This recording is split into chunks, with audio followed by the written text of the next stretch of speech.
good evening to all of my many friends, also to my many enemies. Once again, this is another episode of Roosevelt Sounds Off, and I'd like to thank everybody for rating, commenting, and subscribing, and coming by and checking out my channel. I really much appreciate it from my heart to yours. Okay, now this story that I'm about to tell you about comes from the area of Brooklyn, New York. Now I kind of almost missed out on this story because sometimes I don't always watch the news every single day, and sometimes I'm not always on YouTube every single day because there's many of us on YouTube who actually have regular lives and families and everything that we have to attend to. But I want to tell this story as to what happened in a public assistance office to a 23-year-old black woman named Jasmine Headly. Okay? Now, she didn't have a place to sit because this public assistance office, just like many always do, got very crowded. And instead of offering her a seat, the stupid security guard decides to call the New York Police Department, and I'm about to show you a clip as to what happened. How they had her on the floor let me back up. That she was sitting on the floor because there were no seats, and she had her 1-year-old son with her, and I guess the security guard had asked her to move or whatever it was. And, there was no place to go. There was no place to sit. But the security guard should have given her a seat. But, the security guard didn't. So instead of, trying to de-escalate the whole situation and trying to make the situation better, the security guard decides to call the police. And this is what happened with the clip I'm about to show you first. Is what happened when the New York City Police Department is called, and how they have her on the floor and even trying to snatch her 1-year-old out of her arms. And some people are saying that this is almost reminiscent to Border Patrol agents snatching babies out of the hands and the arms of their mothers when they cross the border of Mexico and America illegally. And the second clip, and this is going to be a long clip, that I'm going to show you is the press conference with Brooklyn President Eric Adams, who used to be a New York City police officer, but now he's a Brooklyn Board President. And what he's asking for with the district attorney, because Jasmine Headly, she was arrested and charged with disorderly conduct, charged also with resisting arrest, being an obstruction with governmental affairs, in endangering the welfare of a child. Which to me, that particular charge is so stupid, because if anything, while the police were trying to snatch the baby from her arms, she's trying to hold on to the baby and keep her 1-year-old son safe. All I know is it couldn't have been me. And let the police or anybody try to grab my child out of my arms, and you will see what happened. It will be a sad day for the New York City Police Department, I'll tell you that much. So stay tuned for these two clips. The first clip is going to be cell phone video of what took place first when the police were called, and they come in and everything, and they have her trying to take her baby. And the second clip is going to be at the press conference with Eric Adams, telling or pretty much kind of giving a brief overview as to what happened and what they want to see happen in this case. And this falls under the category of fair use. And stay tuned for these clips. And after these long clips, I'll be right back with the rest of my commentary. And trust me, I will not hold back. And I want to warn you that especially this first clip is kind of graphic and a little bit disturbing, but I'm going to show it to you anyway, because like I tell everybody all the time, that as many people who always try to tell me that these kind of things still don't exist with police or policing. So this is one little piece of evidence out of many that go on every single day throughout this country that I have captured, and that I'm going to sit this evidence right in your lap to prove in 2018, going into 2019, yes, we still have to deal with these kind of situations. And I believe that Jasmine Headly probably would have been treated differently if she had been a white lady. But with all that being said, let me go to the clip. I'll be right back.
Move back. You're supposed to be on post.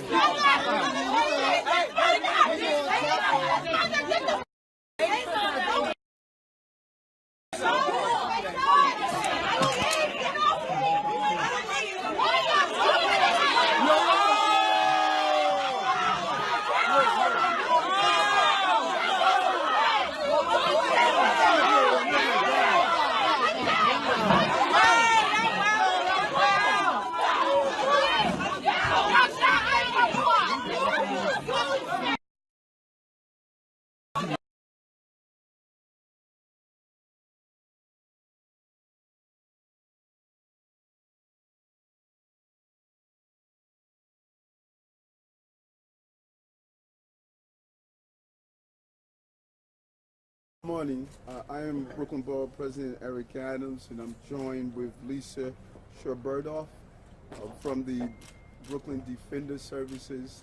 And I believe we all witnessed what I believe was a horrific incident that took place over the weekend with a mother and her one-year-old child. Clearly, our police department, the most well-trained department in the country, should be able to de-escalate a situation with the baby and the mother without duplicating Trump's security border removal of children. To watch the images of a child being yanked from their parent is something that is not reflected of a city that's a sanctuary city, and that is a city that spoke volumes against what was happening on the southern border of our country. We must do better, and we are better than the images that we witnessed over this weekend. It is important for us, as we look at what happened on Friday, 23-year-old Jasmine Headly, she's been waiting for 2 hours. This is 4 hours. She has been waiting for 4 hours just to get some of the basic services. And when you think about many of the people who come here, their lives are already at bottom. And to have that move to a place where they need to sit on the floor while they receive their basic services, it sends the wrong message. This is it's supposed to be a place where families come to regain their dignity and respect and not have it ripped away from us. The office was reportedly crowded, more crowded than normal. There was a slower process, and just to think that you have to wait 4 hours, as it was just mentioned, that sends the wrong message. A female security guard approached the mother and shared with her, after she was already sitting on the floor reportedly for some time, shared with her that she couldn't sit on the floor. I think the best way of telling her she could not sit on the floor was to get her a chair and allow her to sit in the chair. There's no reason we don't have fold-up chairs or other chairs to accommodate people during this particular time of the year. 10 minutes later, she returned with other guards, as is reported, and they subsequently called the New York City Police Department. A female sergeant responded with other officers. What was alarming, that during the melee between the mother and her child, that there was a taser that was pulled. I don't quite understand what police procedure would cause for a taser to be pulled and pointed at the crowd and pointed at the child as well, and children who were there as well. That is, a taser, if it's used improperly, can cause extremely serious injury. In some cases, it can cause death. And so as we look at it now, Ms. Headly is currently at Rikers Island. Some of the charges, as Lisa will go through, include endangering the welfare of the child. The mother didn't endanger the welfare of the child. The actions of the department endangered the welfare of the child. We're calling for those charges to be immediately dropped. We're calling for this mother to be released, and any other action that will prevent her from being able to reunite with her child, we want it to be changed. But we also want to focus our attention also on FJC security. It has been reported that at least 16 lawsuits against FJC security by shelter residents since 2015. Do they have the proper training to deal with an environment with many people who come here and come to any of our centers? They are already experiencing trauma. They are already experiencing beliefs that the city and the state and the country have abandoned them. And our services can't be a continuation of that abandonment. And if the security personnel here do not possess the basic level of de-escalation skills, then they should not have that contracts. These contracts should be in review, because the mere fact you call the police on the person who's merely sitting on the floor, that action in itself is an escalation, not a de-escalation, and should not be used in this manner. The police should not be a tool to further exacerbate a situation between the public who's seeking some type of assistance. So we have some real questions that we're asking. What is the role of HRA police? They are supposed to receive this training. They are supposed to be able to respond in a more appropriate fashion. What accommodation does HRA make to ensure that young mothers with children who are their clients are appropriately cared for? What does HRA do when you get an unexpected surge? This is not new. This should not be a surprise. We know our numbers are high. Are we prepared for the incoming? Should we stagnate hours? Should we allow people to utilize technology and give them windows of opportunity to be able to come pick up their support that they're looking for? No one should have to wait 4 hours to receive city services. That is an indictment on the entire process. And what triggers the calling of NYPD by HRA police or by those who are responsible? Why was a taser pulled? And I have reached out to Commissioner Banks this morning, and we're going to meet to go through a full review of what took place. I'm going to assemble together representatives from the NYPD as well as from HRA to sit down and ensure that this does not happen again. We're better than this. And this is a blemish on our entire city. Anytime our well-trained police officers cannot de-escalate a situation between mother and child without looking like Border Patrol police snatching away babies and children, that says that we're not doing what we need to do correctly. This should have never happened in this fashion, and those images will be permanently part of the conversation when we talk about the fair treatment of children in the city.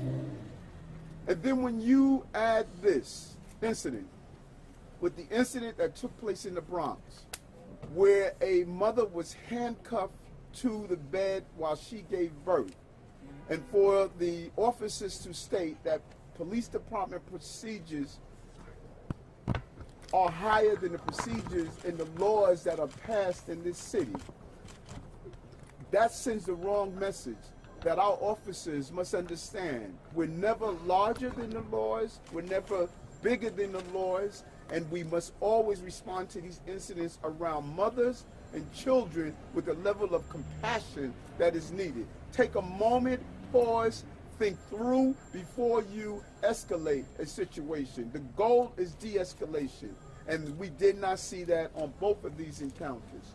And so I want to, before answering any question, I want to allow Lisa and our office, we have done so many things together around these topics with the Brooklyn Defender Service, and have her sort of give you an overview. She has been interacting with the family, and she is intimately involved in what is happening with the family, and she was just giving an overview of the situation. Lisa, thank you.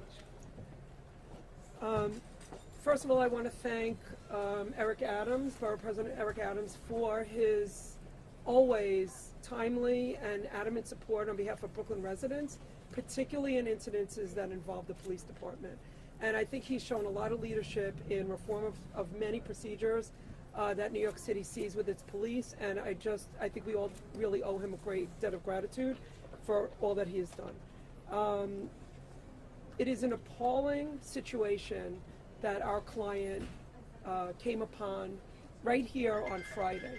What happened to her was that,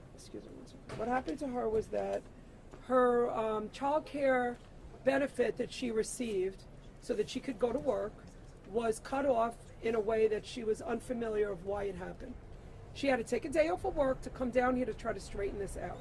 She was down here with her infant because she had no place to bring her infant, and she brought him here so that she could find out what was going wrong, so she could get him back into daycare so she could go back to work.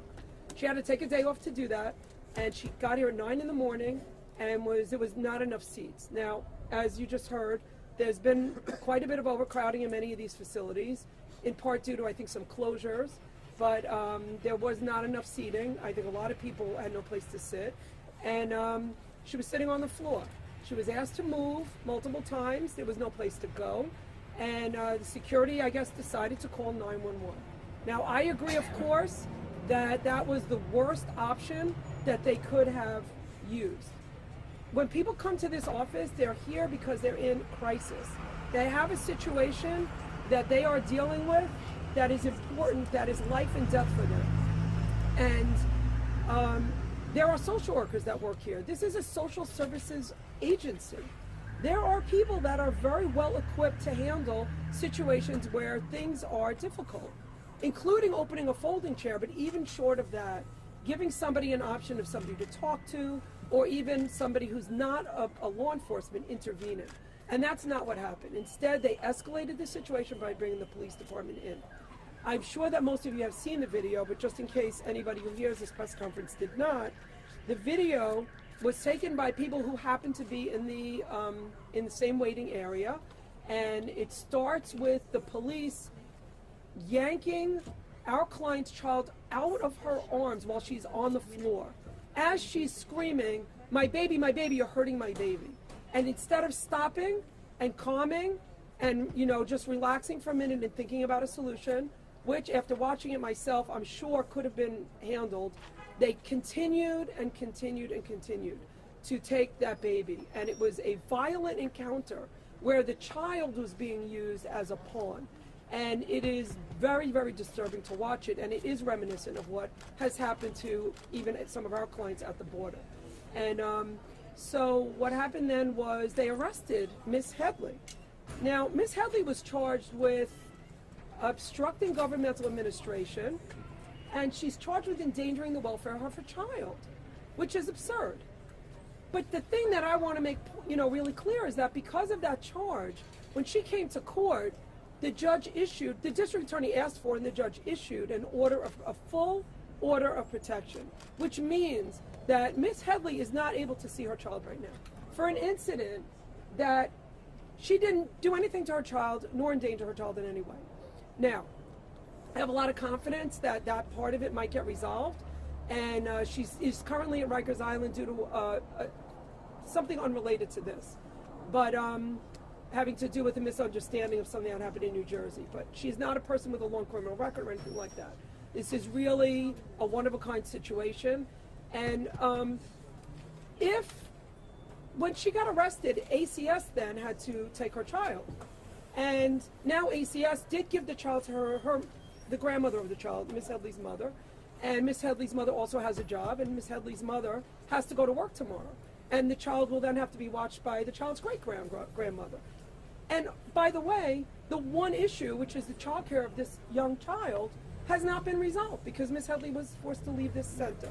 So what I just want to point out is that, as we just heard, the escalation of this not only points out something very disturbing about the police and the police solutions to these incidences, but it also highlights how easily one decision on the police to arrest somebody can actually really fan out and create so many consequences for this family. I'm glad to know that the child's in good hands with his own family. I am confident that district attorney, after looking at this, will, take care of this. And I'm very confident that, Brooklyn Defender Services will represent this client. But I will, and she will get a good outcome. But I am worried that who knows how long ACS will be looking at this family. There's a report out there on them that has to be investigated. We will represent her during that process, of course. But this is a tragic situation for somebody who's just trying to keep her job.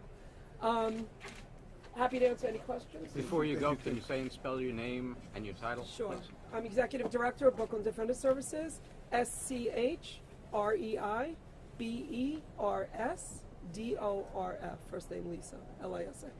And we over to Lisa. And I just think that really need to emphasize, and I thank Lisa for just really showing us the tragedy of the moment, entering an agency to seek help. Not only did she fail to get that help, she's now incarcerated and charged with endangering the welfare of a child. The complexity of her trauma was added on. That is just not what we're supposed to do as a city agency. When you come here to HRA, you're at the end of your rope. You have nowhere else to go. This is where you're supposed to go to get the opportunity just to normalize your life. And instead of her life being normalized, it was traumatized. And she is no different than ICE snatching babies on the border, than NYPD snatching babies inside our border. If it's wrong in Mexico, then it's wrong in New York City. And that is what is at crisis here. There needs to be a complete, thorough investigation, everything from the security to the police to HRA staff. How do we give people the help they need and not further complicate the challenges that they see in their lives? And I want to thank Councilman Levin. I spoke with him this morning. His staff is here as well, and also the district leader, Nick Russo is here as well, and the other electors who have called. We were responding to this at 1:30 this morning of seeing how we could assist this family, and this is one of many families during this time of the year. During this time of the year, it's a challenging time of the year of families. I knew that from policing. It's a very challenging time of the year. This is one of the highest level of security of people who commit suicide. Happens this time of the year. People are broken this time of the year. And to add to that brokenness should not be the role of the city. And so we not only do we want answers, we want real reforms to prevent this from happening again. We'll answer any questions to Lisa or myself. I just wanted to add one more thing. I really want to thank all the people that were present in the waiting room who decided to open up their phone and peacefully record this. But for those recordings, we do not know how this would come out in court or what this would look like to the public. It's a real opportunity, and I really want to applaud those people because they did that in a very peaceful manner and in a way that didn't further escalate a bad situation, but allowed us to have this conversation now. Thank you. Why wasn't the officer charged with Hold on, brother. Let me get from the press, and then we'll talk later. As an experienced police captain, what could have or should have happened to de-escalate that situation? That's so important because far too often a police leaves a precinct with a toolbox full of tools on how to de-escalate situations. When you go to economically challenging communities, you don't use those tools, you just use a hammer. You cannot escalate to that level. That was not an emergency. It was not a violent crime. It was about a conversation. It was about, let's find this woman a chair. Talk to her. She's a human being that is going through trauma. Identify, I'm interacting with a person that has been waiting for hours, that is unsure about her personal status. Let me communicate with her and not feel I'm going to go in and treat her as though she's a criminal. So it was about a conversation. And by having that conversation, you could de-escalate situations by showing people the passion that they deserve. CPR is more than just letters on the side of the car. Courtesy, professionalism, and respect. She did not receive courtesy, she did not receive professionalism, and she did not receive the respect she deserved. Similar to that one, can you respond to how one officer pointed her taser at the crowd? As a former police officer, how do you feel about that? A taser is an excellent tool of dealing with a violent, emotionally disturbed person. There was nothing in that scenario that showed that we had to point the taser at the crowd or point the taser at children who was in the crowd, because there's only one shot to that taser. So I don't know how is that considered crowd control. And it's imperative that if there's no full understanding and instructions of having that taser, then we need to do so. And this type of training of de-escalation and dealing with people in crisis, it needs to be something that's repeatedly done in the police department. We can never lose sight of that. As soon as I pull up as a police officer to this incident, I'm saying to myself, I'm going to deal with the person that's in crisis. And so I have to change my posture to say, how do I deal with a person with crisis? Not how do I deal with a person that's a criminal. This mother was not a criminal. She was in crisis, and we made her crisis worse. Ashley? Lisa, can you talk about a little bit more about what led her to come to the office that morning, how she found out her benefits had been cut off, and then can you and Mr. Adams also talk about whether this experience, this incident is reflective of the experiences of your clients and your constituents who also receive public benefits? So the question is a little more about what brought her to the office. Again, I haven't spoken to Ms. Headly in detail about this part of it, but according to her mother, she had the child in daycare, and then she was informed that that public assistance, which was previously paying for that, was not going to pay for it anymore. And I don't know what the reason was, but I know that she took a day off from her job in order to come down here and resolve it, which I think is what any of us would do if we found out that we were not going to receive something that we had previously been entitled to. In terms of other clients, I'm going to reiterate, I think that poor people in this city are often treated very less than in many, many city-run agencies. It is not uncommon for people who are in offices like this or in schools or in all kinds of different institutions that are run by the city to find themselves arrested because of an incident that really wasn't criminal. That somebody in that institution, and I'll use the schools as a good example, a security guard, and it's commonly a security guard who's not fully trained, doesn't have the resources to really figure out how to de-escalate, that they find themselves sort of they have one request of the person, and in this case it was get up off the floor, but oftentimes it's something similar to that, and the person doesn't comply, and the next thing we know, the police are there. The police also have one tool. I mean, they do have some skill, hopefully, in trying to de-escalate, but when they arrive at a situation like this, they also have one tool, and that's arrest. And their position is, let's just get everybody out and let's arrest the person. And we find ourselves with a lot of clients who are arrested in places like shelters, like other city agencies, schools, and it's very unfortunate. And I would say that it's mostly happening in places, communities of color usually, and poor communities. And I think with what's happening in Brooklyn, which is exciting and vibrant, I think there are more and more people with the gentrification and the communities getting squeezed into smaller and smaller spaces. I think there is a little bit more trauma and a little more problem that agencies are dealing with. And so, I do think it is not a one-off type of incident. Thank you. You want to add anything to that? No, I thought it was well said. Prior Yes. to, Do we know what happened in the moments before? We only see the cell phone video, but for them to say this is disorderly conduct, was there something else going on? Well,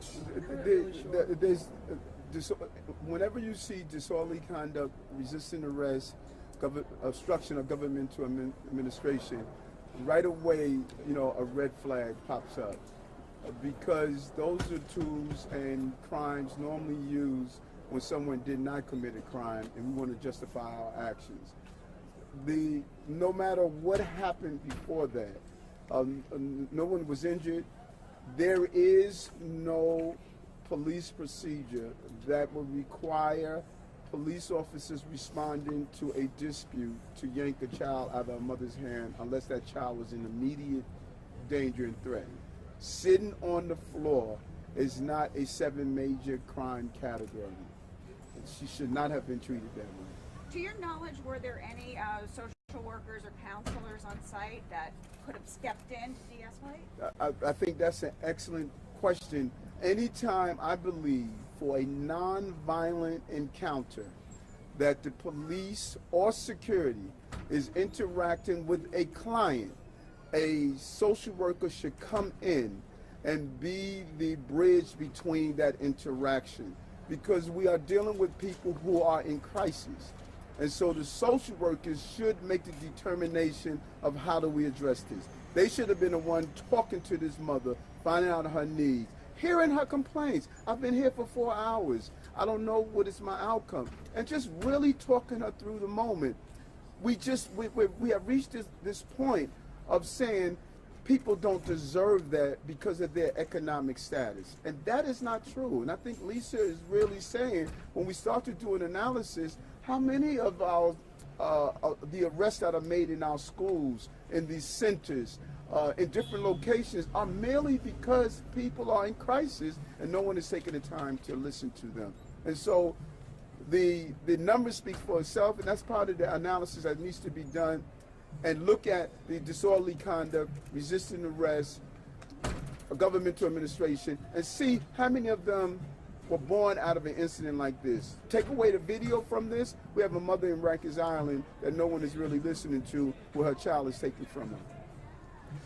And what specific reforms would you go for to make sure Well, number one, when a police enters any location with families are in crisis, immediately there should be an interaction with the social worker.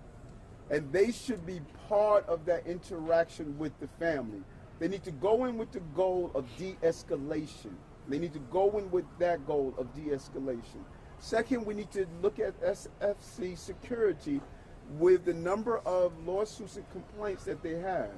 And what type of training are we giving HRA police? That's a separate police body that's outside the NYPD? What training are we giving them in de-escalation? What training are we giving them around crises and managing crises? And then those police precincts where you have HRA facilities located, what special training are we giving them of dealing with people in crisis? These are not crimes. That wasn't a crime that took place here. That was a crisis, a moment. And then we need to really examine on what process is in place on when you call the police and what are the procedures for doing so. When you take an examination of that, you begin to realize that we're not treating the individuals who come here as clients. When you treat people as clients and not criminals, you have a different response and a different outcome. Yes. What is the outcome? You mentioned that earlier. What's the outcome you're hoping to achieve in this legal case? Well, obviously, we hope that the case will be dismissed by the district attorney, and I know they're looking at it now. And we hope that the police are held accountable in a way that that reflects what they did. But the other outcome that's very important is that she's immediately exonerated by ACS and able to reunify with her son without any additional interference by any government agency, so she can proceed on with her life and go back to her job. Is there any outcome is there any aspect of this case that you hope could somehow set a precedent that would prevent incidents of this nature happening going forward? I would actually really like the city to look at its procedures when these kind of incidences happen in all kinds of city agencies, beyond just HRA. I agree that they need to be looked at, but a lot of city agencies have a very call the police first mentality as soon as their initial efforts don't work out. They don't have a lot of tools. And I would also like to see the police really understanding that part of their role is to manage situations that happen amongst people, and it's not always in a crisis center. A lot of times people call the police because something is happening that they can't manage. And as I said, the police tend to have a one solution, attitude towards whenever they're called, which is arrest. And as somebody who's been a defense attorney for a very long time, 3 decades plus, often there are a lot of things that can be resolved without police being involved. But if the police are going to be involved, there's no reason why the police can't resolve some things. And they just aren't trained nor focused, I think, nor are they even encouraged, I think, to serve that role. And I just have to be honest, I don't think it was always like that. I think a long time ago there was a little more, emphasis on maybe an officer trying to resolve a situation. So I would like the police to look at that. I don't know what the solution is. I'm not a law enforcement expert, but I do believe that something could happen. And I think us as a society have to recognize that not every problem needs to be solved by law enforcement. And I think we can effectuate that by coming up with other ideas in these agencies, and even when the police are called, including having social workers with them and other kinds of, I think, really meaningful changes. So I got a question. Hold on, brother. We're gonna wrap this up and I'm gonna show a question. Okay, and we also joined by Bishop Maldonado, one of our clergy leaders, and I want to thank him. The police was called by the security personnel from our understanding because of the encounter with the mother while she was sitting on the floor. And again, she was there for some time. Then they made the determination that they didn't want her to sit on the floor. There was nowhere else to go. Standing 4 hours holding a child can be extremely intense. And so the police responded to the call. And so I think the breakdown was on why the call was made. Why do we feel the police was there instead of calling one of the social workers who was here? And then once the police got there, it just spiraled out of control. Okay, thank you. Thank you. Okay, you just saw those 2 clips. First was the confrontation with Jasmine Headly in the NYPD, and the second clip was the press conference with the Brooklyn board president, and that falls under the category of fair use. Okay, let's get more into this story. It's a shame that, we're about to go into 2019 we're in the holiday season.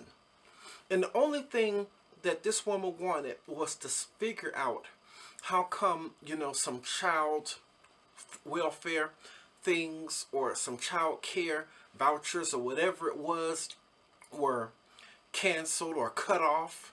And it still has not been taken care of.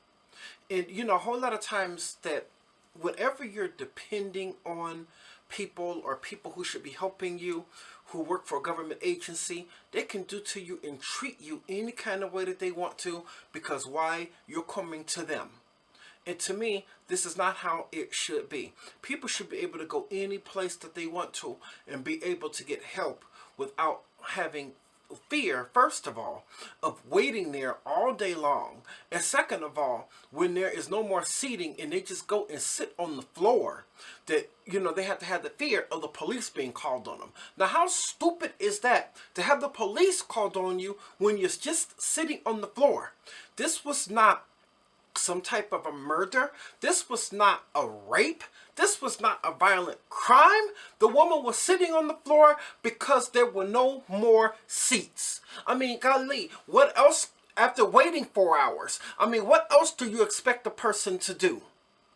I mean, but I guess the people who are working, who actually get paid to take care of these people, they just go around and they take their time and, they slow poke around because they just think that people just have all day to be waiting on them to get some assistance when people are going there in order to get help, and they probably already feel bad enough as it is that they have to ask for a hand out, or should I say in this case, a hand up, possibly from a government agency. And, they already, their dignity or self-esteem, whatever, is probably already low as it is. But then to have to be treated like that, that is even worse. I mean, I know personally, because, many of you all know that, who know me personally, I've been on, government assistance and receiving, some food stamps. And, I've had, workers at the public aid office talk to me like, I'm nothing. I mean, I remember even last year, there was a public aid worker named Miss Boyd, and yes, that's a real name, and I'm going to say it, who decided to raise her voice at me and decided to make things very hard for me. So what I did, I just said, I don't want to work with this person. Even I called on the supervisor, first of all. And I just said, I don't want to work with this Miss Boyd. Can I get another worker? I mean, because Miss Boyd gave me this big old application, told me I got to fill out this whole application from the beginning. I mean, so I just said, and plus, because I had out my cell phone, and I was not aware that you couldn't, using a cell phone is one thing, but they had a rule, some kind of stupid rule in the public aid office on 53rd and Western here in the Chicago area that you can't even have a cell phone out or on display, whether you're using it or not. I mean, you might be, golly, what if they have you sitting there for 4 or 5 hours and the only thing you might want to do on your phone is maybe look at a video or look at a movie on Netflix or Hulu or whatever, because you're trying to make the time go by a little bit faster from you just sitting there. But no, what they want you to do is just sit there and just vegetate all day while you're sitting up waiting on them.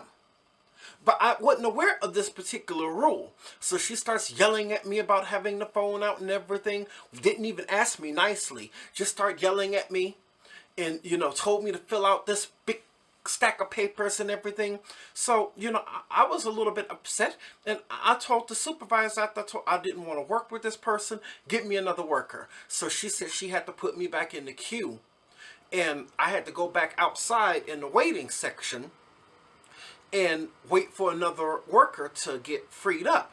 So I said, I'll be willing to do it. Golly, y'all people that already kept me waiting here 3 hours, I guess 10 to 15, 20 more minutes is not going to make me or break me. So she sends me back out there, and about 20 minutes later, they call my name, and they give me a new worker. Very nice woman this time, the complete opposite as to what Miss Boyd was. Very nice worker named Miss Green. Never will forget her. I mean, she didn't even have me fill out all that paperwork. She put my income, all of that in the computer, told me what my benefit amount and everything was going to be. I would have to say that I was in and out her cubicle in about 5 to 10 minutes. That's the way it should be. Get people in, get them out. Don't keep people waiting there all day. And then you got the nerve enough to go and get pissed off and get upset because there's no more seats and somebody decides to sit on the floor instead of being stood up holding their 1-year-old child. You know, already just, you know, these government agencies, I mean, that's how come, I guess, maybe it helps. I mean, even though I can understand everybody, you know, might need a hand or some help sometime. But, you know, one thing I'm learning, you know, that, you know, to try to get things more for yourself. Because anytime you got to depend on people, people will sure let you know it. You know what I'm saying? They would completely let you know that you have to depend on them about how they speak to you in these government offices and public assistance offices, and, you know, and how they treat you.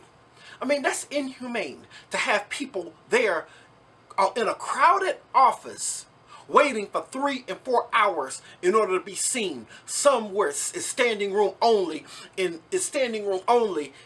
a mother's holding a 1-year-old baby. I mean, it's like, when I think about this kind of stuff, it's like I'm almost in the Twilight Zone or something. I mean, what the heck? I don't get it. And to add insult to injury, instead of de-escalating the situation, like I said in the first part of this video, the security guard decides to call the police department and up the ante. And calling the police department in any kind of situation is not going to make the situation any better. Because anytime you call the police department for anything, they always come in and make every single situation worse than what it is. Because this situation definitely ended up worse than what it is.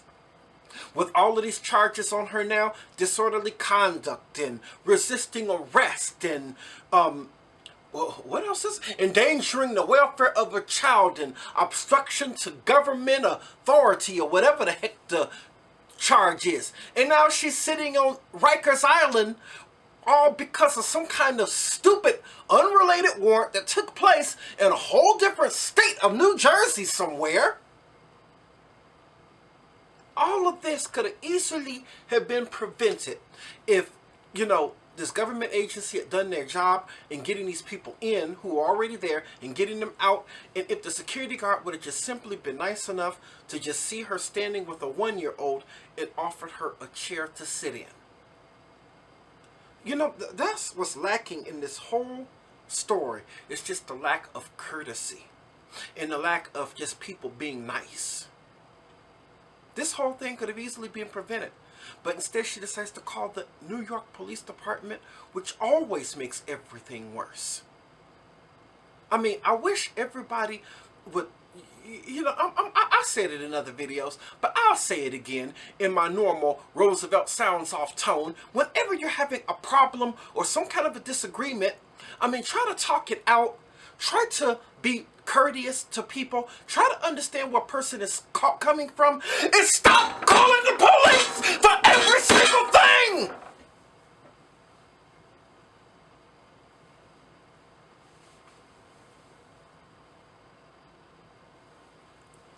We as a people are supposed to be better than this.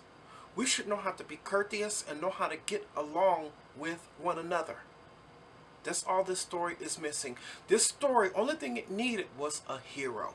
It didn't even have to go as far as it went. So I'm just hoping that these charges are dropped and I will be staying on this story. I'm sorry I'm getting to this story a little bit late. But hey, what can I say? Roosevelt gotta have a life too. You know? So for right now, that's where I'm going to leave it. If anybody liked this video at all, please do me a favor, give me a thumbs up. I greatly appreciate it. And leave a comment down below. I hope everybody will comment and most of all, subscribe. So until next time, I'll see everybody in the next video. Peace and blessings to all.